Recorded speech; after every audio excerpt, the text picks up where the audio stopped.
అంతా బాగా ఊర్లో ఎట్లున్నారు అందరు సంతోషంగా ఉండరా సన్న బియ్యం అయితే అవి కొత్త పనులు ఇప్పుడు ఈ పథకం ఎట్లుంది సన్న బియ్యం ఇప్పుడు మనం వీడికి వచ్చి మన అనిల్ ఇంట్లో భోజనానికి ఎందుకు వచ్చినామంటే ఇంద్రియాల పెద్ద గ్రామం వీడికి రావాలి మన అనిల్ మరి మన దగ్గరకు వచ్చి ఈ సన్న బియ్యం మీరంతా ఎట్లా ఎంజాయ్ చేస్తున్నారు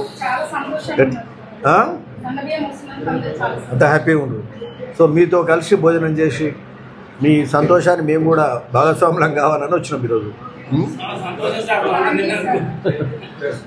కాంగ్రెస్ ప్రభుత్వం ఎప్పుడు చేసినా గుర్తింపుపోయేటట్టుగానే ఉంటుంది. ఏ పని చేసినా గుర్తింపు ఎట్లా భీమా కాంగ్రెస్ పార్టీ ఎప్పుడు చేసినా గుర్తింపు ఉండేట్టుగానే ఉంటుంది.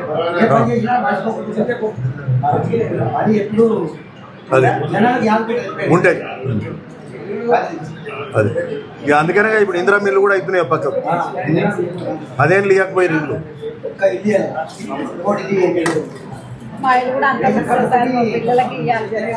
ఇల్లు కురుస్తుందా వస్తుంది చార్ తీసుకుంటారా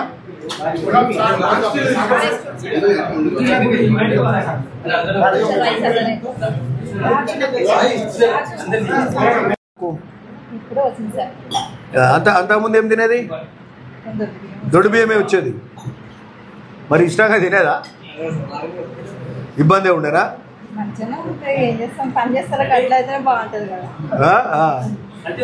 సరే ఇక మనం అప్పుడు అవే ఇచ్చారు కాబట్టి అవే తిన్నాం మరి చాలా మంది అమ్ముకొని కూడా మళ్ళీ కొనుక్కునేదంట కదా సన్న బియ్యం ఎట్లా అని చెప్పు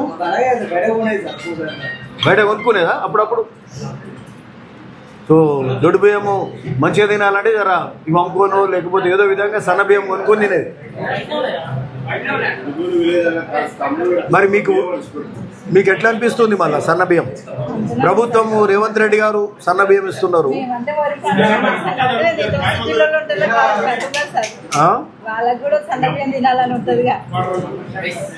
మంచిది సో ఈ ప్రభుత్వం చేసే కార్యక్రమం మీకు సంతోషమా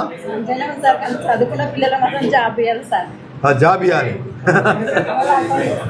అయితే ఇప్పుడు మేము అంటే మీరు చెప్పేదానికి ముఖ్యమంత్రి గారు రేవంత్ రెడ్డి గారు రాజీవ్ యువ వికాసం అని కూడా ఒక పథకం తీసుకొస్తుంది ఏదంటే మన స్వయం ఉపాధి లాగా ఒక్కొక్క యూత్కు 1,00,000 నుంచి 4 లక్షల వరకు 2, 3, 4 లక్షలు సబ్సిడీ మీద 60-70 లక్షలు 60-70%, 80%, 90% వరకు కూడా సబ్సిడీ ఉంటుంది. బ్యాంక్ నుంచి లోన్ ఇప్పిస్తారు. సో అట్లా వాళ్ళకు కూడా పని జరుగుతుంది. వాళ్ళు కూడా వాళ్ళ కాళ్ళ మీద వాళ్ళు నిలబడతారు.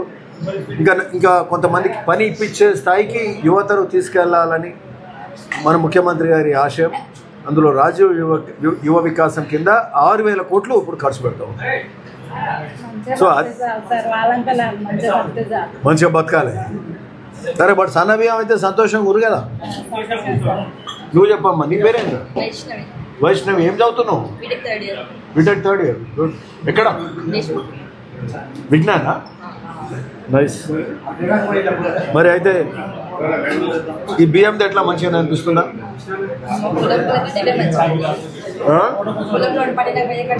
మంచిగా ఉన్నాయి.